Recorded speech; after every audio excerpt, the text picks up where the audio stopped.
Hello everyone, good morning, bonjour.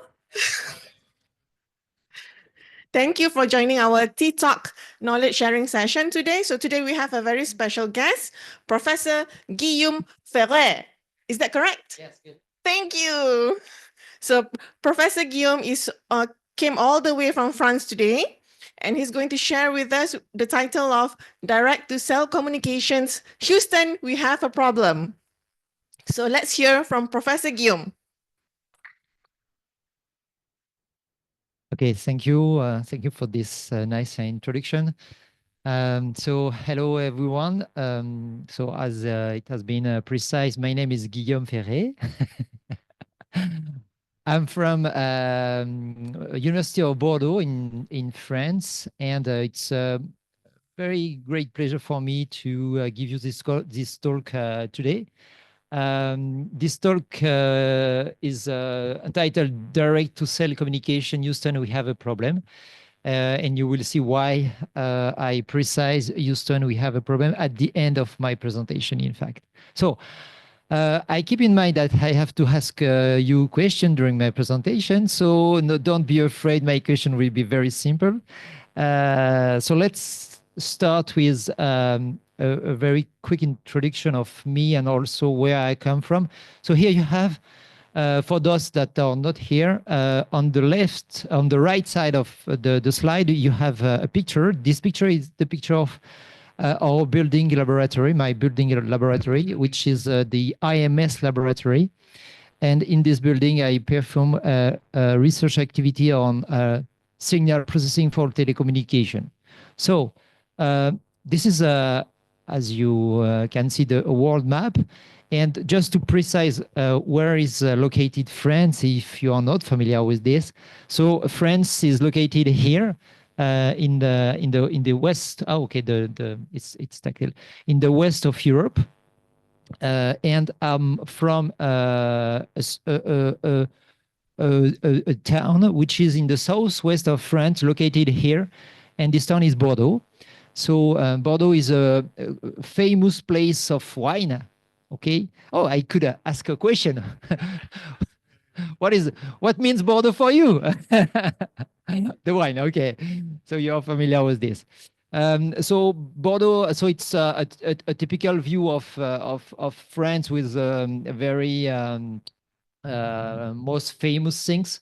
Bordeaux is very close to Paris. Paris is well known in the rest of the world. Professor, somebody answered red wine. Yes, perfect.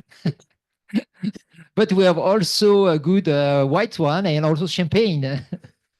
Okay, so Bordeaux is very close to Paris. It takes 2 hours with a high-speed train to come to Bordeaux.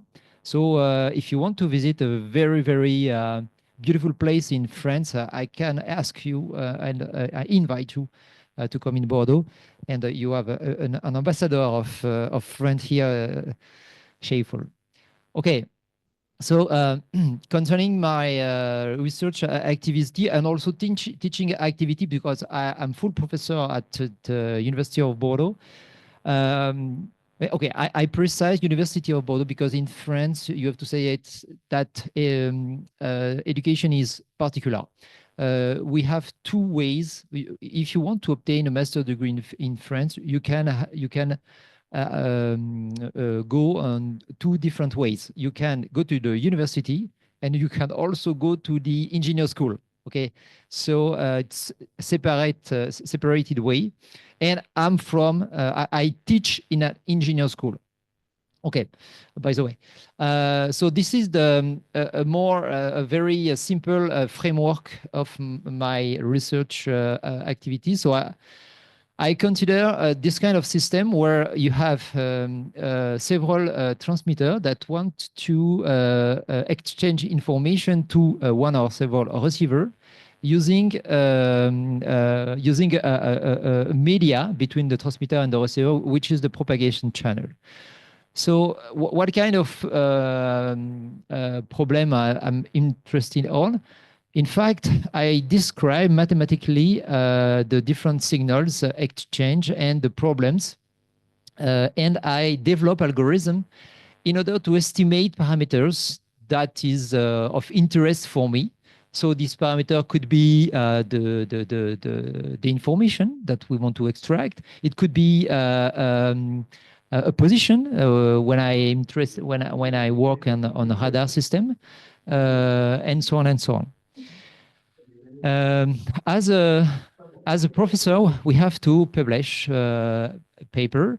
So I have actually close to 200 international papers. I have also a huge, an important industrial research activities. And in that framework, I have 40 patents, 14, sorry. I'm also, I have been part of 25 research projects. I have supervised 12 PhD students. Currently, I supervise 6 PhD students. And in my research activities, actually, I work with 4 companies.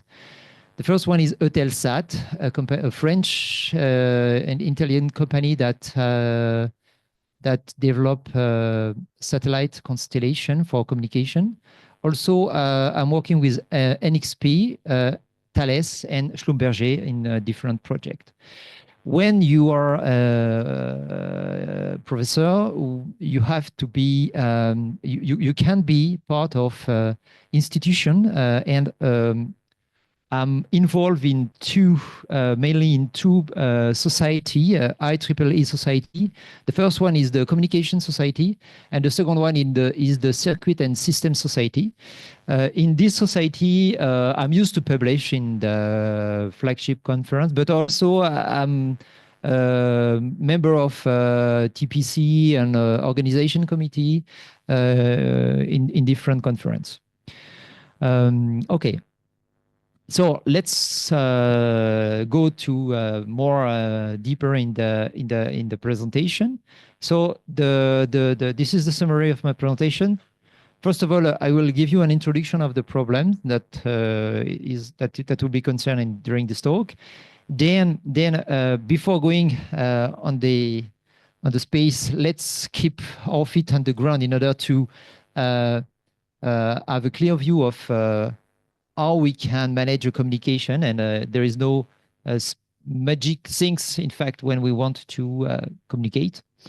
Then we will try to answer to this question. Is it possible to marry 5G and all satellite? What are the main problems that could be that could be here? And before having non-terrestrial network, because this is the name of this kind of system, we will have a look on what kind of solution we have actually in terms of direct to cell communication, and then I will provide a conclusion.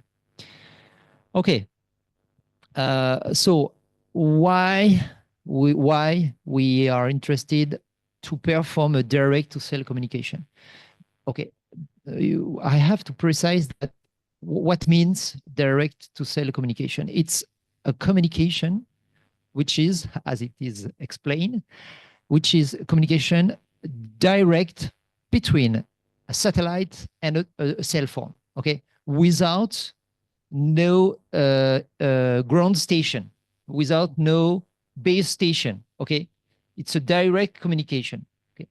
So this is the main things that you have to keep in mind, because actually when we want to perform satellite communications,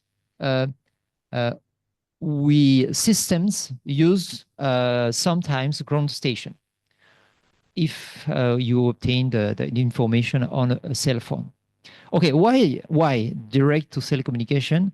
Because a very short part of our Earth is connectable to internet. This is due to the fact that the Earth is composed mainly of oceans and area without people.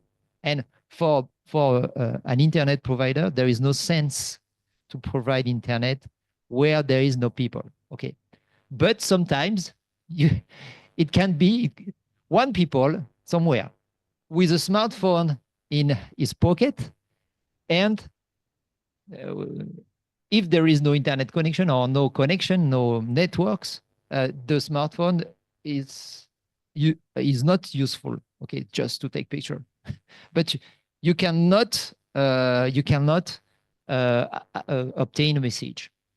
So this is the first motivation, and direct to device allow an internet connection from a smartphone everywhere on the earth. Okay. Okay, so it is a big deal to perform this kind of technology, to have this kind of technology. But I would say that we have three main interests. Good news. The good news. The first one is satellite mobile phones exist. Actually, it exists some constellations such as Iridium, Global Star, Inmarsat, and sorry. Yes, I am. Someone is talking to me? It's okay. It's okay. I think she forgot to mute. Okay. Yeah, you can Okay. proceed. Okay. Yeah. Okay. And also Churaya. When we are talking about satellites, I will consider two different things. Satellites which are in low Earth orbit and satellites in geostationary orbit. Okay, let's consider. Okay, it exists some other possibilities, but we just consider these two possibilities. So this is the first good news. The second one is high data rate internet everywhere on the Earth also exists. It exists based on, as an example, Starlink, because Starlink is well known, but you have some other companies such as Eutelsat, OneWeb, that provide this kind of services. And the last one is it exists during a long time now, initiatives in the framework of the European Spatial Agency, initiative that want to push non-terrestrial network, especially 5G, in this kind of network.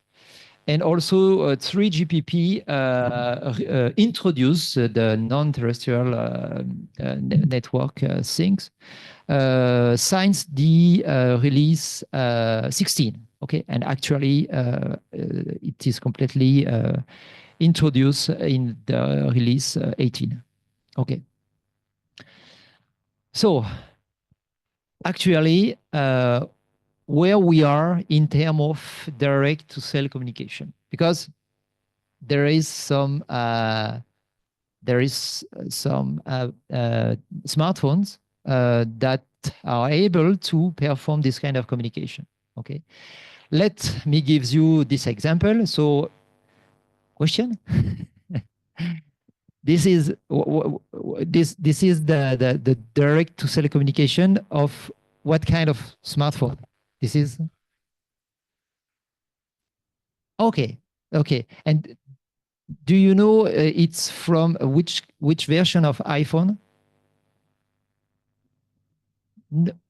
14. 14. Okay. Yeah, it's the good answer. Perfect. Good answer. Okay, so this this communication, this smartphone, this feature has been introduced by Apple 2 years ago in iPhone 14 with a contract or a collaboration with Global Star. So Global Star is a constellation of satellites in low Earth orbit, which exists from a long time. It's a constellation that is used for people on the Earth using a dedicated telephone, okay, phone, satellite phone. And Apple provide a chip that is able to generate waveform to direct transmit a signal to a satellite, and also to demodulate waveform coming from the satellite. Okay, and this is it is used for emergency system. Emergency, when you are in an emergency situation, you can, if you are able to do, try to connect to this kind of system. But if we look to the application, there is some constraints. Okay, it's for emergency, but you have to know that it it must be not it could be a special emergency, because if you want to get a connection, you have to be outside. Or if it's an emergency in a building, it's a problem. Okay, you also must be patient. In an emergency situation, generally, it's complicated to be patient, because they ask that messages will take longer to send. And then the last recommendation, answer question to help get a faster response. Okay, we hope.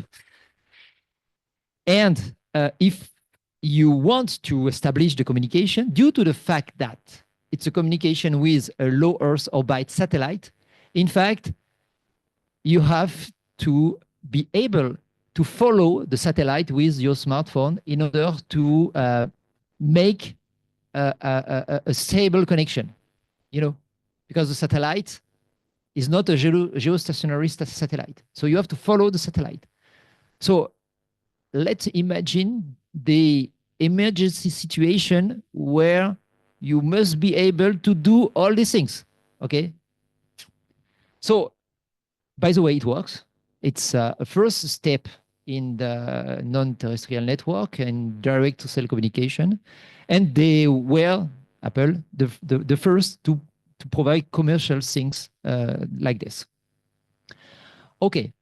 So let's move on to the next part of my presentation, and I want to keep our feet on the ground because for people that are not from telecommunication, that are not engineer, or that those no skills, no information about how telecommunication works.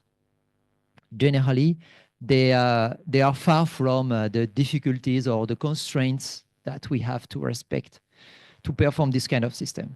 And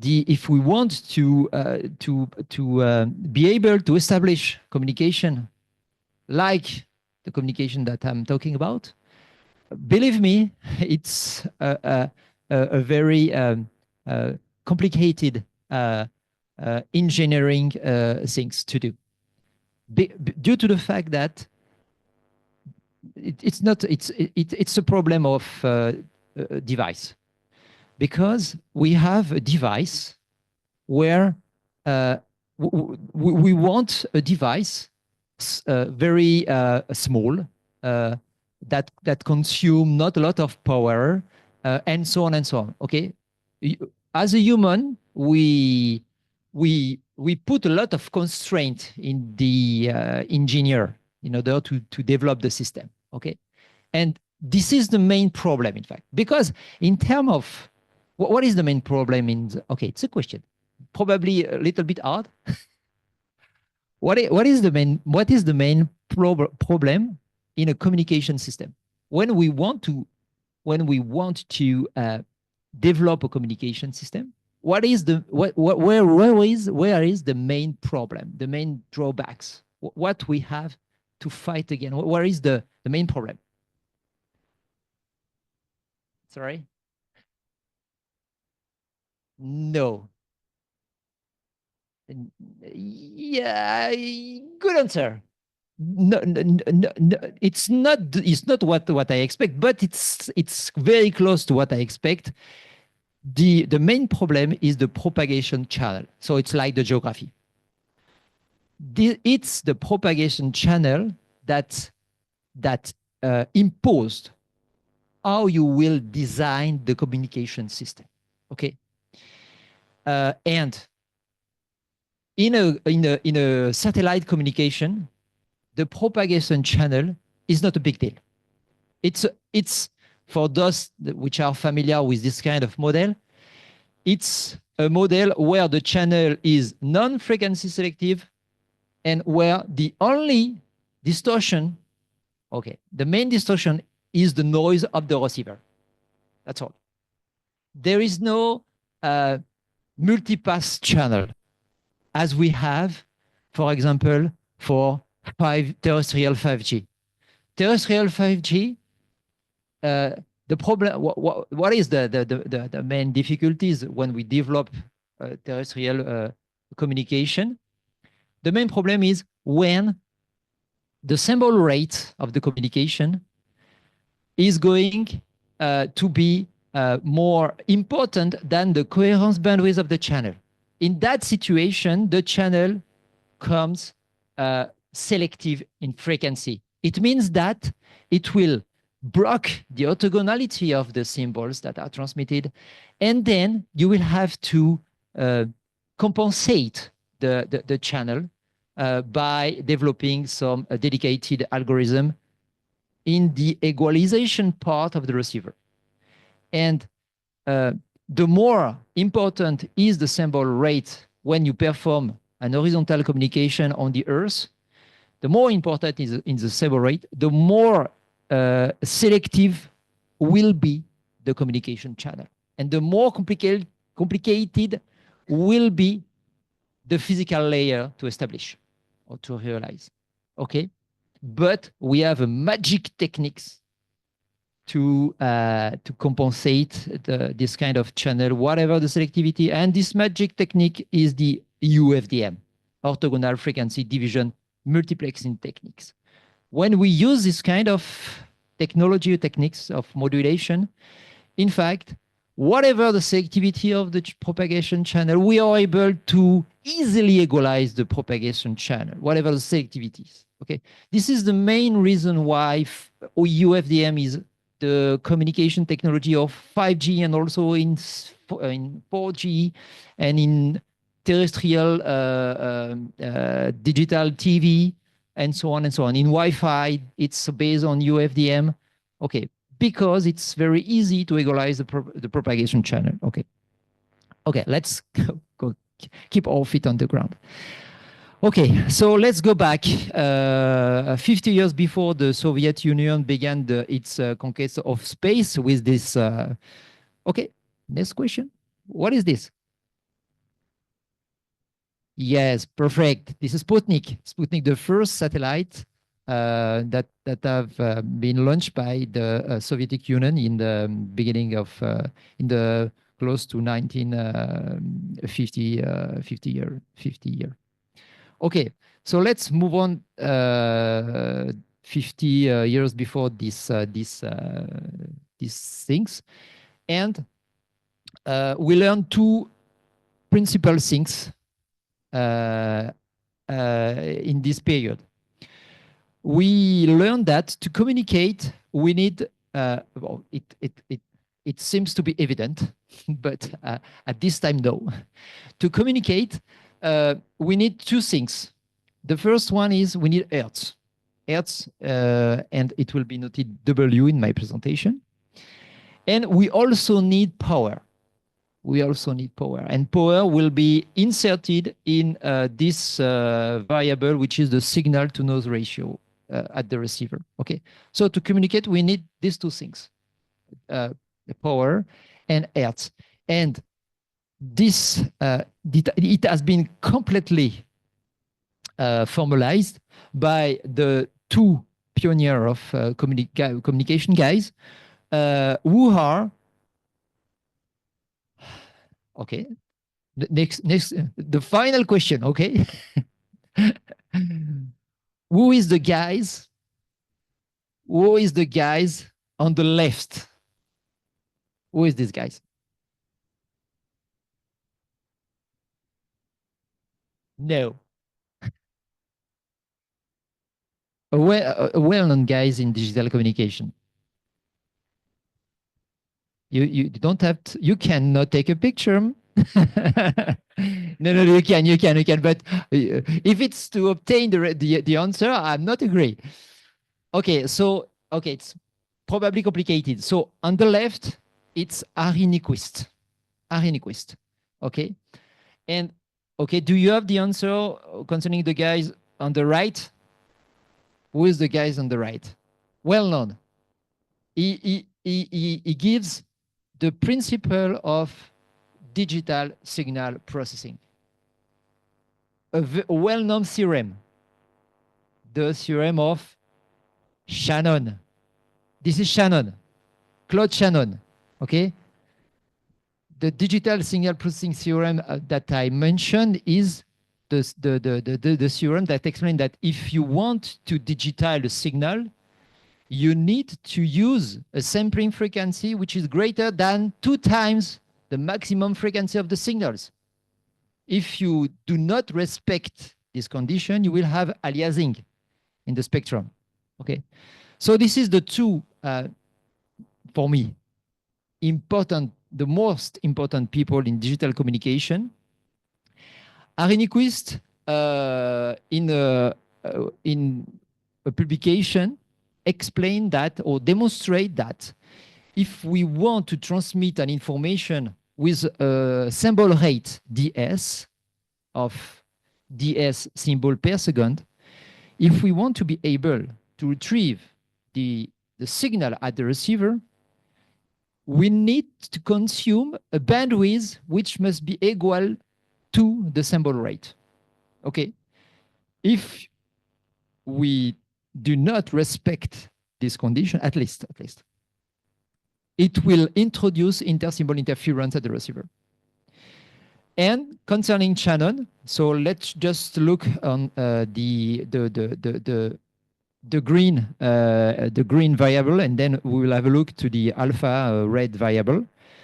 Shannon demonstrates the well-known formula for guys that are working in digital communication, which concern the channel capacity.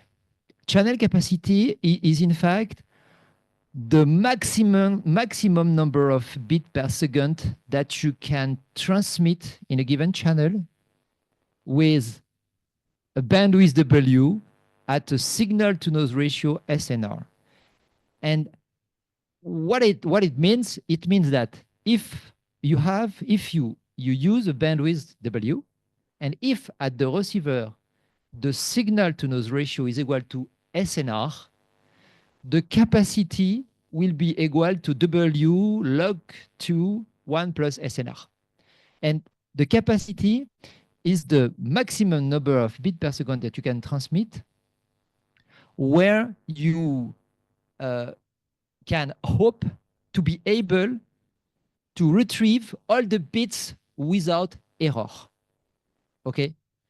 But Shannon doesn't give any information about how we are able to retrieve all these bits without error. Okay? It's people from channel and channel coding and decoding that have developed an answer on this question. And the 2 or 3 well-known channel encoder that are able to reach the capacity of Shannon are TurboCode, LDPC, and PolarCode as 3 examples. Okay. Okay, and the capacity of Shannon has been extended in 1999 by a colleague of Swiss, EPFL, Herm Telatar, that demonstrate that if we increase the number of antenna at the transmitter at the same rate that the number of antenna at the receiver, and this rate is alpha, the capacity increase at this rate. So it means that if we are able to have an infinity number of antenna at the transmitter and at the receiver, we are able to transmit an infinity number of bits per second, okay? In terms of capacity. But do we have the channel coder and decoder be able to demodulate and to retrieve the information without error? It's another question. But in terms of capacity, this is what they demonstrate. Okay, so if we look more precisely to the system that I introduced at the beginning of my presentation, so this system composed of a transmitter and a receiver. What is the objective of this kind of system? It's to be able to retrieve here at the output of the receiver the bit stream transmitted at the input of the transmitter. Okay, this is the objective of a digital communication system, and to be able to retrieve all this bit stream with a given quality of services, because all the system do not expect to have the exact bit stream at the receiver. Errors are possible. Okay, especially when you transmit a video, it's possible to have error in the transmission, and also on voice we can have error, not on data, but in this two example we can have error, and the system must fight again two things: the attenuation that are introduced by the propagation channel, and this attenuation are denoted capital L, okay, in the channel boxes, and also the noise of the receiver that is noted by Pn in terms of power. So let me just illustrate the two formula previously of what we can expect to have with the work of Nyquist and also Shannon. If we use a bandwidth of 1 megahertz, okay, Nyquist says that the maximum sample rate is equal to 1 megasample per second. Okay, so 1 megahertz, maximum sample rate 1 megasample per second. And if we put 6 bits per samples, we reach a bit rate of 6 megabits per second. Okay, and based on this bit rate, we consider that it corresponds to the capacity of a system. If we want to be able to demodulate a bit rate of 6 megabits per second based on the Shannon capacity, it means that we need to have a signal to noise ratio which must be greater than 18 dB. Okay, if at the receiver the signal to noise ratio is lower than this, it means that whatever the channel, it doesn't exist a channel coder and encoder able to correct the error in the bit stream. Okay. Okay. Concerning the noise of the receiver, the noise is due to the electron. Okay, to be very simple, the movement of the electron in the electronic card. Okay. This is the thermal noise of the system, the Johnson noise. And this noise has a power spectral density which is constant. Okay, the noise is white in terms of power spectral density. And the value of this noise, it's a thermal noise, so it means thermal means that the noise depends on the temperature of the system. And if we consider a typical temperature of 20 degrees, the power spectral density of the noise is equal to this quantity in dBm per hertz. So this is, it means that whatever the frequency where you are receiving the signals, you will have to fight again the same power spectral density of the noise. Okay, and what is the impact of the noise on the signal that we process? The impact of the noise is due to the signal that we want to process, because that the more important is the bandwidth of the signal, the more important will be the power of the noise that will disturb your signals. Okay, because as you can see, the power of the noise corresponds to this area here, and W is the bandwidth of the signal that you want to process, and the more larger is this bandwidth, the more higher will be this area, which corresponds to the power of the noise. Okay, so if there is noise at the receiver, this is our fault. This is if the noise is important, this is due to the fact that the bandwidth is important. This is due to the fact that we want to transmit a lot of data rate, okay? So when we try to increase the data rate of a system, we have to fight again two more things. The first one is the frequency selectivity of the channel, as I mentioned at the beginning of my presentation, and then we have to fight two more important level of noise at the receiver. This is the reason why, as an example, when you are using Wi-Fi, okay, where you are close to the box that provide the Wi-Fi signals, you probably notice that you have an important bitrate, okay? And when you go far from this box, the bitrate decrease, okay? And this is due to the fact that the signal to noise ratio decrease. And if the signal to noise ratio decrease, the capacity decrease, so the bit per second decrease, so the bit rate decrease, okay? And in digital communication, we change the number of bits per symbol in the digital modulation. So for those which are familiar with this technology, with digital communication, in Wi-Fi we use 64 QRM, 32 QRM, QPSK, and also BPSK.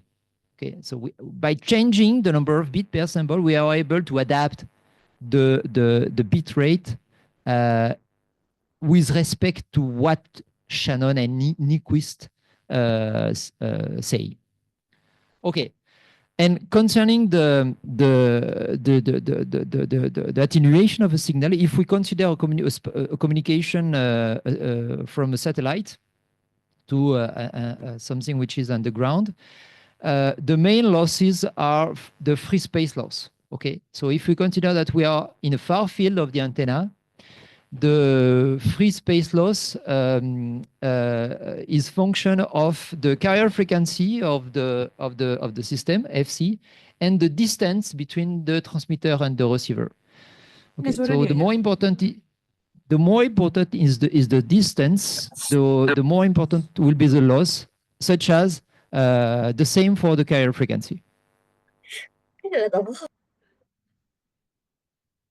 Is it a question? No? Because I don't understand. Okay. Okay, so based on this framework, and based on what we know from Nyquist and Shannon, in fact, we are able to compute a very important feature of a receiver, which is the sensitivity. The sensitivity of a receiver corresponds to the minimum level of power that is needed at the input of the antenna to the receiver to be able to demodulate the data. Okay, if the power is lower than capital S, the receiver will not be able to demodulate the bit stream inside the receive signals. Okay, so it is checked, the receive power is checked by our digital communication device. And based on this power, the chip that is here to demodulate the signals will or not engage the demodulation physical layer. Okay. This information is generally you have the information of the receive power in your device. When you look to the top right side of the screen, you have different information of signal strengths. Okay, it corresponds to the something which is close to the power of the receive signals. Okay. So this is a sensitivity, and the sensitivity is equal to the power spectral density of the noise plus 10 log 10 of the bandwidth plus the minimum signal to noise ratio in order to reach the quality of service that you want to reach in the system, plus a coefficient NF, which correspond to the noise factor of the receiver, which is such a quality factor of the receiver that it gives you how the signal to noise ratio will be impacted by the receiver, the noise factor. Okay. So this is the sensitivity of the receiver. So it's not so difficult to compute the sensitivity of a receiver. When we have the receiver, we can compute this. If you want to know more things about this, I invite you to follow one of my lectures on the digital communication that I give in Bordeaux. And based on this and on the receive power, we are able to know if the system will work or not. And how we compute the receive power of a system. The receive power of a system is equal to the transmitted power, PTX, plus the gain of the antenna of the transmitter in the direction of the propagation, GTX, plus the gain of the antenna of the receiver, plus the losses. Okay, so in a wireless digital communication system where that exchange electromagnetic wave, you have antenna. Okay, and an antenna has a gain. This gain could be equal to in dB 0, dBi 0, or minus. It could be negative or it could be positive. Okay, and you have losses. So based on this equation, the telecommunication equation, we are able to compute the receive power. Okay, so this is the theoretical things of digital communication. Let's now continue to keep our feet on the ground. And I know that here we are in the institution that that supervise the spectrum. Okay, I'm right? Okay, so we have an equivalent institution in France, which is ANFR, Agence Nationale des Fréquences in French, the Frequency National Agency. And this Frequency National Agency manage the spectrum. And this is a view of the French management spectrum. You have a very something which is very close that has been first published by AFCC. So French followed these trends, and this is the organization of the electromagnetic spectrum in France. And what we can observe, if we make zoom on the left and right side of this organization, we can see that from 3 kilohertz of bandwidth to 300 gigahertz, it's full. It's full. It means that there is no more place, no more hertz to deploy a new wireless communication system. Okay, but we are engineers, so okay. Okay. I just have 15 minutes now. Oh, okay. I have to speed because as you can see, this is the slide 10. As I told you, I'm professor, so I can take the floor during a long time. Okay, I will accelerate. Okay, I will try to do my best okay. I don't want to bore you. Okay, so okay, we have some things in order to be able to use to continue to deploy the frequency by using primary and secondary system. Probably it's the same here. Okay, so just to look on the reality. Okay, the frequency it's like gold. Okay, it's there is no frequency. Okay, let's move on quickly. So here I just want to remind you, if you're familiar with this, the evolution of digital communication system, mobile digital communication for 2G to 5G. I have a lot of story to tell you, but okay, I haven't time, so sorry. So let's just look on the 4G and 5G, because this is actually the technology that are planned to be used on satellite. It is based on UFDMA. UFDMA is a channel access based on UFDM that is very efficient to use very practically the frequency dedicated to the communication. Okay, in 2G we use TDMA. It was catastrophic, in fact. Then we use CDMA for 3G. It was very interesting to use CDMA, but not as powerful as UFDM. And now we are using UFDM. Okay. Alors, Internet on smartphone, actually. Why it works? It works due to the huge number of base stations that are deployed. Okay, let me, this is the total number of base stations deployed on France. But let me show you an overview of the base station deployed close to Bordeaux. So Bordeaux is here. And this is, all these points are the base station, and the color is for a given technology, okay, 4G, 3G, and 5G. As you can see, the network is very, very dense, okay? And if 5G if internet on our smartphone works, this is the price to pay, okay? To have a huge deployment of base station. Okay, let's now move on Starlink. Starlink is internet connection using satellites in low Earth orbit.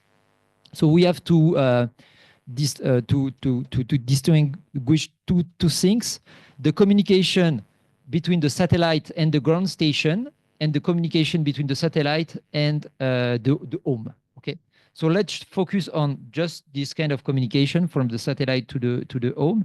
And as you can see, the frequency that are used are very high compared to the frequency that we have, what we can use actually on terrestrial for terrestrial communication. And another question. This is my last question, or I can last question. Okay. Okay, can you tell me why Starlink works? This is due to what? Why they are able to provide this kind of high-speed internet connection? This is due to what? In hardware. It's an hardware things. This is due to hardware. It works due to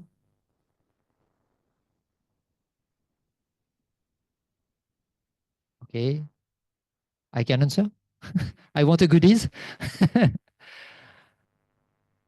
You can how it works. This is due to what?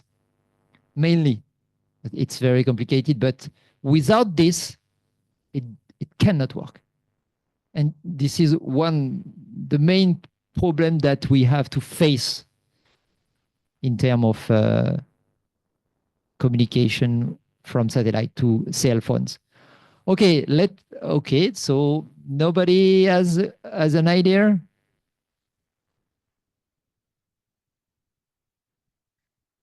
Yes, satellite, but no, it's something which is on the ground. Okay, this is, yes, on the receiver, but there is something special on the receiver. Yes, good. This is a good answer. Antenna. Perfect. Exactly.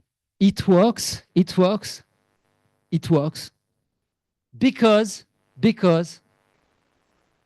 we have this kind of device. We have this kind of antenna. So it means that if we want to have internet on smartphone using Starlink, we may accept to have something somewhere around us, this kind of things. It could be interesting in our country due to the rain. In fact, it could be use an umbrella, okay? But we need this kind of device. Without this, we are not able to compensate the losses due to the huge distance between the transmitter and the receiver. So to compensate the losses, we need a huge gain.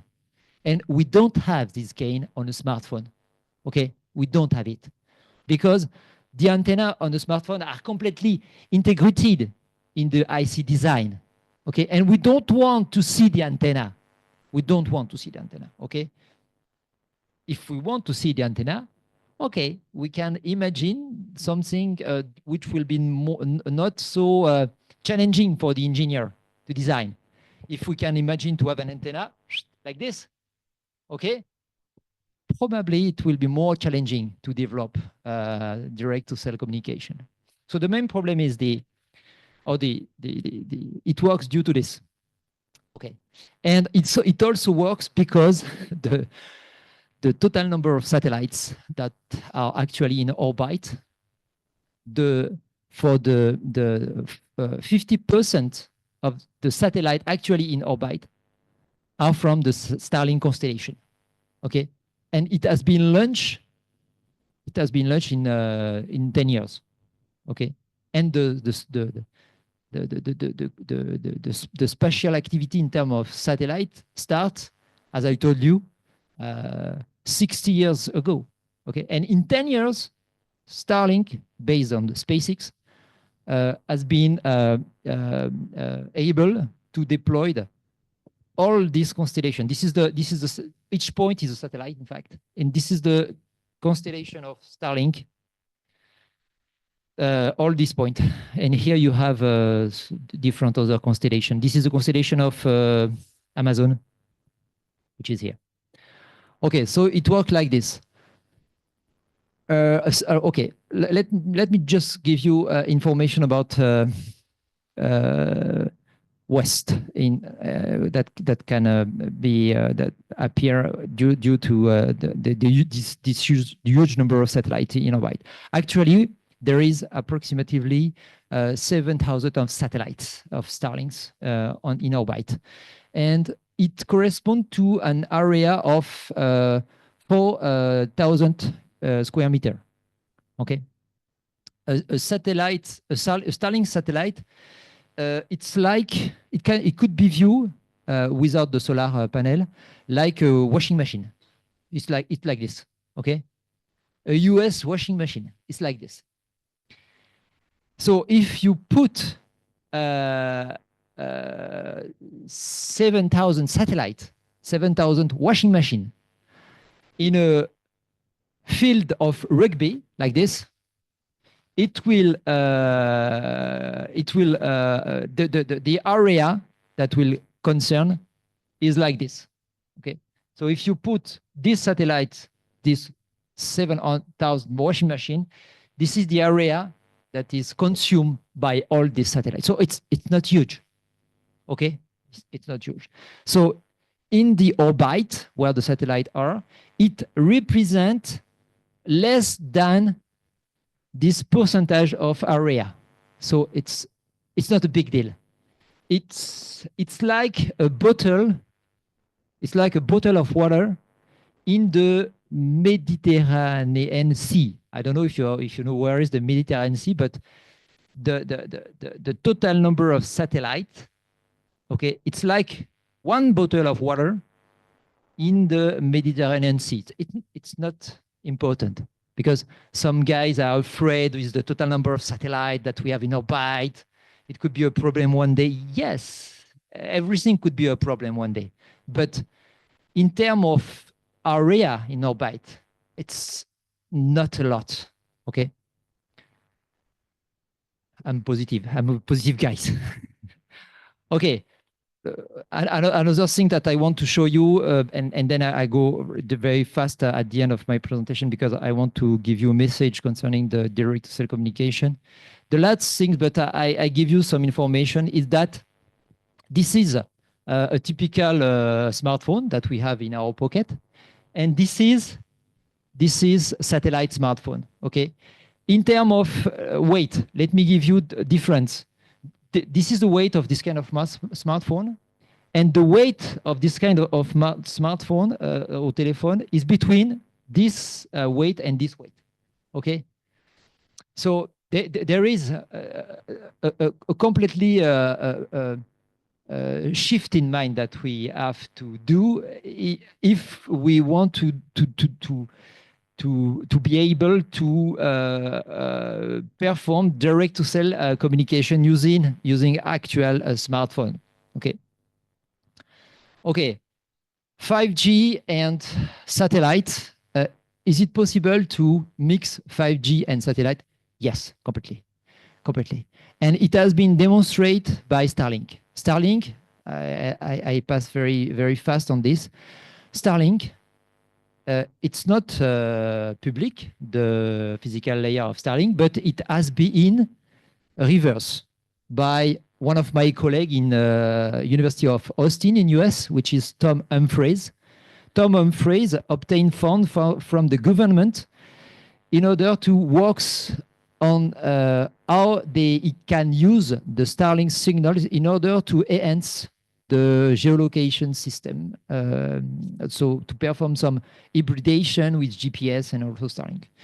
And by using this fund, it takes time to reverse how Starlink works. And it discovered that Starlink is based on OFDM. And it is for a digital communication professor as I am, a very good news and very good way of transmitting information from space to the Earth, especially when we want to transmit a huge data rate using OFDM. So 5G is based on OFDM. Starlink proved that OFDM works well in orbit. So it's positive things. Okay, it will work. But it will work with a price. And the price will be that the first non-terrestrial network based on 5G that will appear, it will be not 5G like 5G that we have on the Earth. It will be a 5G, but with a low data rate. Okay, it will not be possible in a few years to have the same 5G on smartphone that the 5G that we have actually based on base station. Okay, it will not be possible. It will not also be possible to have 5G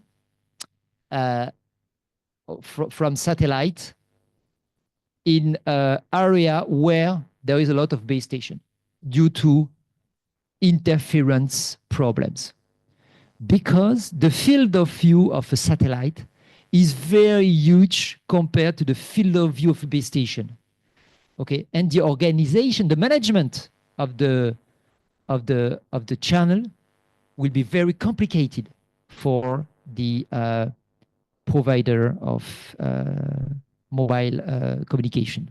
Okay, so to my opinion, 5G using non-terrestrial network will serve to have a global coverage on the Earth to be able to put some spot at a location where 5G is not here, but will not be here to add some a new channel of communication in an area where there is also base station due to management of interference. Okay, but there is some difficulty. So it's a technical view of 5G. This is the field of view of a satellite and the problem that we can have in terms of interference. But let me just take time to talk about this. 5G has been released by 3GPP at the beginning. for terrestrial communication.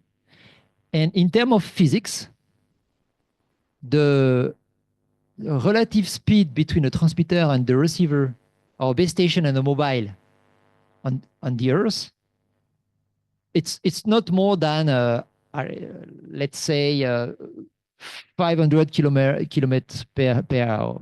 Okay, but when we consider a low Earth orbit satellite to perform a 5G communication to a cell phone, the speed, the relative speed between the satellite and the smartphone is very huge. It's close to 8 kilometers per second. Per second. 8 kilometers per second. So it will introduce a very constraining Doppler effect, the shift of the carrier frequency and the rate and the shift of the carrier frequency in time. So we have to be able to fight again the Doppler effect of satellite, but it's in terms of mathematics or mechanic, it's not difficult, in fact, because all is deterministic. The orbit is deterministic. The position of the smartphone can be obtained, so the Doppler can be calculated. And if the Doppler is calculated, it can be compensated very easily. Okay. Prof, sorry to interrupt. We only have 5 minutes left. Okay. Okay. For wrap up. Yeah. Okay. I will finish. Okay. So before having 5G using a non-terrestrial network ready, it exists some solution that can be used, and let me show you this different solution just after this. Okay. Okay. So let me give you a quick view of where we are actually in terms of direct-to-cell communication. This is the main actor of this technology, and this one is, I would say, it's my company, in fact. I have a company, and this company is Leo Blue, and in Leo Blue we use one of my patents where I demonstrate how to perform a direct-to-cell communication using Bluetooth. So I don't have the pretension to say that I'm like Starlink, but we have a solution, okay? And we have a solution such as Starlink as a solution, such as TeaTalk as a solution. Did you know TeaTalk? It's a Chinese geostationary satellite that allow Chinese people to perform direct-to-cell communication using this satellite. We have also AST Space Mobile and Global Star. So let me give you just some quick view of this company. AST Space Mobile is a US company that develop satellite system for US using this bandwidth, 850 megahertz. And they have some exchange with Verizon and AT&T in order to use the carrier frequency that is used by these two providers. And my concern is to show you the size of the antenna. The size of the antenna is like the size of this room. It's 600 close to 700 square feet. This is the antenna. This is people of the IST, and this is the antenna. And here it corresponds to the satellite, the block of satellite, where the processing is performed. As you can see, the antenna is very huge compared to where the processing is performed. Actually, there is one satellite on the sky, one, and they plan to send 5 satellites in the years to come. Okay, but actually there is one prototype satellite based on this size. Okay. Yeah. So this is the first company. So you can see just 1 minute, 2 minutes. 2 minutes. Yes, thank you. This is as I told you previously, as we don't have a powerful antenna on the smartphone, we have to compensate. And this compensation is performed on the sky. Okay. So this is AST Space Mobile, Starlink with Elon Musk, and here is the director of T-Mobile with Elon Musk, and in December 2023, Starlink obtained the right from the FCC to try during 180 days to try a communication by using the bandwidth of T-Mobile in this range from downlink and from uplink. And as it is Starlink, they have also the bus to send the satellites. Okay, Falcon 9. So they are able to launch very quickly a lot of satellites. So in 3 months, they involve this number of satellites, okay, to perform a first constellation of satellite using LTE base station as it is on the Earth. Okay, so they have take engineer from T-Mobile that are able to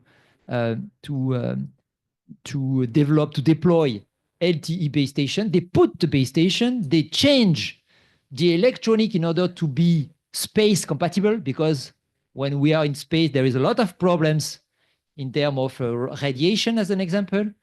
And they put something which is equivalent to an LTE base station on a satellite, and they send it in orbit, okay? And to be able to establish the communication, they have also to develop special antenna, not also bigger than the antenna of AST, because it's Starlink, so they have some, I would say, more efficient engineer. And the antenna that they develop has an area close to 5 meters square. Okay, 5 meters square. It's very huge. Also 5 meters square as an antenna. And based on this, they were able to transmit a first tweet in February 2024, but this tweet has not been received by a smartphone, by an antenna connected to a LTE chip that has demodulated the tweet. Okay, so they prove that it is possible to, by using LTE as it is designed on terrestrial, to establish a communication. Okay, and then they continue to work to develop this. This is TianTong. So TianTong use satellite in geostationary position. So the field of view are like this, and if you for those that are used to go in China, you can imagine to use your it's I don't remember the cell phone. I have it. I don't remember. you can you have an application that helps you to be in front of the satellite. So here it's when you open the application, they explain to you, okay, turn, okay, you turn. And when the antenna of your smartphone is correctly positioning compared to the position of the satellite, you have these two icons that appear, and you are able to telephone to phone, okay, to use the phone or to send a message, okay, and it works. But it works only in China. And the last one is low blue. So let me just give you 10 seconds. Let me talk about my company. So I am the CTO of this company. In this company, we, as I told you, use one of my patents where I have developed all the algorithm to be able to demodulate a Bluetooth packet coming from a very long distance. Okay, so it works. But it works, as I told you, due to the fact that we have a special antenna on the satellite, but also we have developed a power management extremely efficient, because if, as I told you at the beginning, if we want to be able to demodulate a signal, we need to have a power greater than the sensitivity. So to be able to have the power, a Bluetooth power greater than the sensitivity of a Bluetooth receiver, we have to generate a very high power on the satellite. So this is one of the main difficulties that we have to face on, but we have completely solved this problem. We have developed these things. Alors, why we decided to use Bluetooth? This is because Bluetooth is present on all the smartphones. So it means that all the people here is able to receive a message from our constellation without any contractualization with someone. It's a Bluetooth, so we are able to transmit information. And our positioning in terms of market is on natural disaster alert. So our objective is to be able to detect very quickly a natural disaster and to be able to send an alert directly to the smartphone of people that are concerned by the natural disaster. Okay. And so it means that you don't have to change your smartphone. It's compatible. You just have to download the application and to select what kind of natural disaster you want to be alerting in order to have a rescue system management in your pocket. Okay, so the system is like this. It's a small box. This is the weight, the cost, very, very low cost. And we are able to establish communication actually at a distance until 800 kilometers. Okay, here it's a summary of the different technology actually able to establish a direct-to-cell communication. So as I told you, we have Starlink, we have ST Space Mobile, Globalstar with iPhone, TeaTalk. Okay, this is the smartphone able to demodulate TeaTalk. It's the Huawei P60. Okay, so if you have this kind of smartphone, it means that you are able to demodulate or to transmit information to the constellation of TeaTalk. It's operated by Beidou, in fact, a Titan. Prof, there's a question online. Yeah. What was the spectrum used for the China geo satellite? Okay, sorry, I don't have the answer. I don't remember. I can check and provide the answer. I don't remember. I think I don't have mentioned. I think it's S-band from 2 to 4 gigahertz, but I'm not sure. I'm not sure. Thank you. Then you have Skylo. Skylo is a company, a US company, which deals bandwidth with satellite operator of communication to a different other company. And as an example, Skylo is the company used by Google for the Pixel 9 smartphone to establish to provide the same service as iPhone by Apple, by iPhone, provide with Global Star. So Google has his own system of emergency, which is based on the Skylo. And the last one is my company, Leo Blue, which is compatible, as I told you, with standard smartphone. Compared to this, to the previous system, our system is actually just a downlink system. It's just a broadcasting system. The other system are system of communication. Okay, you are able to exchange information. Okay, actually, we are just able to transmit information. Okay, but we are working on the uplink, and I'm close to a solution. Okay, as a conclusion, things are coming together at 3GPP level, and things are moving along quite quickly. As I told you, OFDM by satellite works, and it's a good news.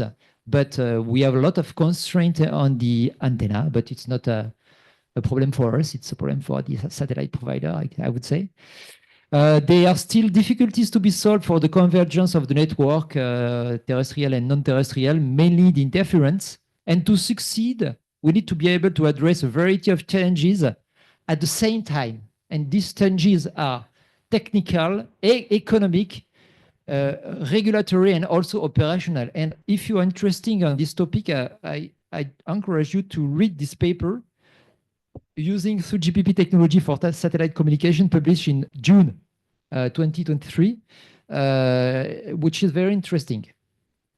And then rapid market arrival would be the compatibility with current 5G smartphone, but there is many technical changes. The major are one being the uplink interference. Okay, so at the beginning, the title of my talk was Direct to Cell Communication. Houston, we have a problem. The problem for European, okay, is that actually we don't have the same capacity as the US to deploy the constellation at because we don't have the capacity that SpaceX have. Okay, so we have to, we are follower, in fact. And it's not Houston we have a problem, it's Brussels. We have problems, okay, because I've done a presentation like this at people in Europe, but we are working on it. Okay, thank you. Thank you, Prof. Guillaume. Okay, sorry, because we really have to end the session because it's now nearing our lunch time. Okay. So for our last session, we're going to the online quiz.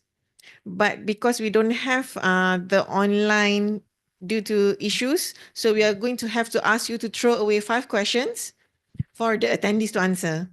Right now? Yeah, right Okay. now. So you ask the question, and then we'll go, we'll check who's answer the correct ones. Okay, okay. So this quiz is open for online and also physical attendees, but the winners will be from MCMC staff only. Okay. All right. So first question. Okay. First question is, okay, what the 2 things we need to communicate? What are the 2 things we need to communicate? Then Hertz and SNR. Yes. Okay. Muhammad Zul Azri Muhammad Nizam from online. Okay, so it's going to be whoever that answer the first will be the winner. All right. Okay, so second question, Prof.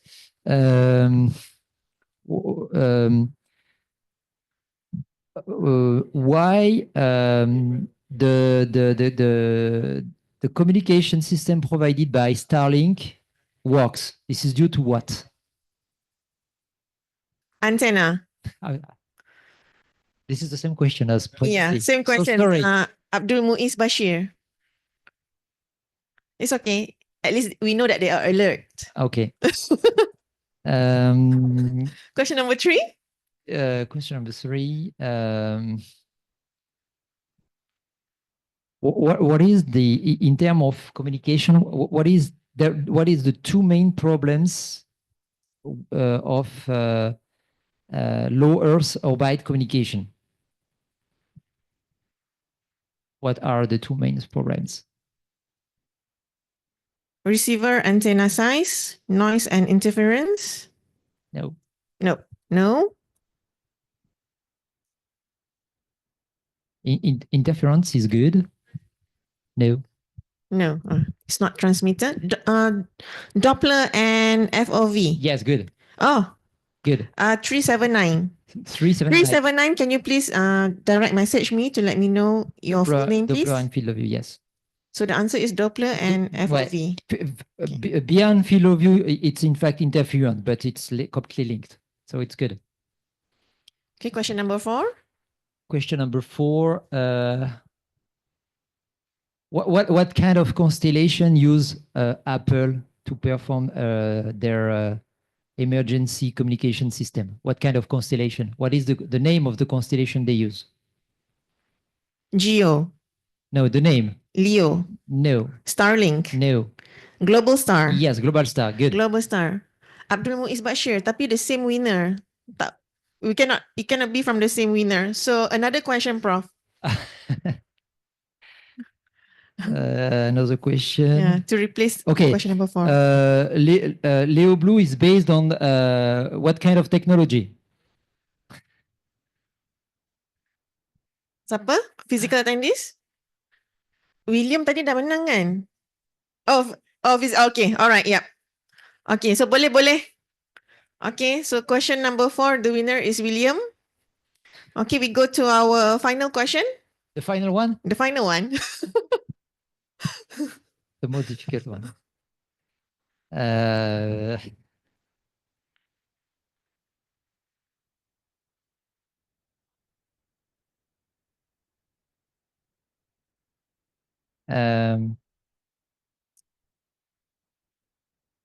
Okay, what is the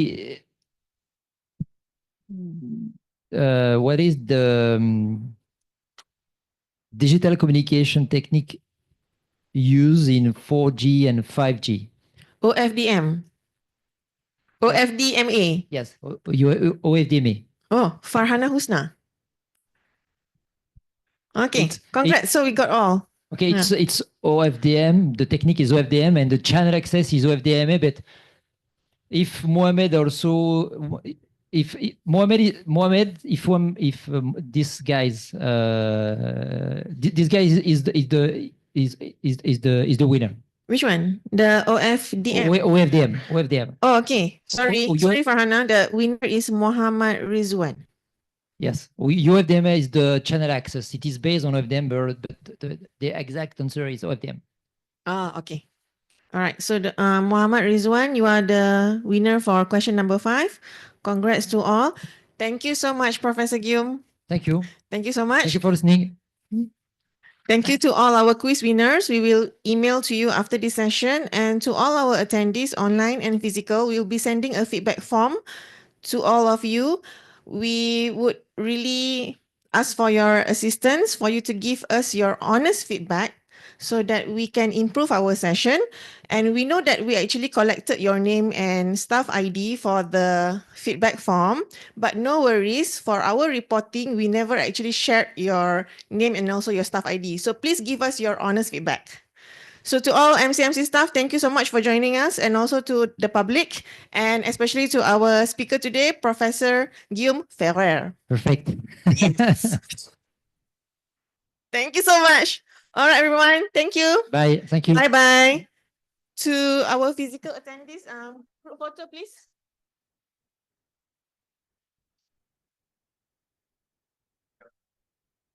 for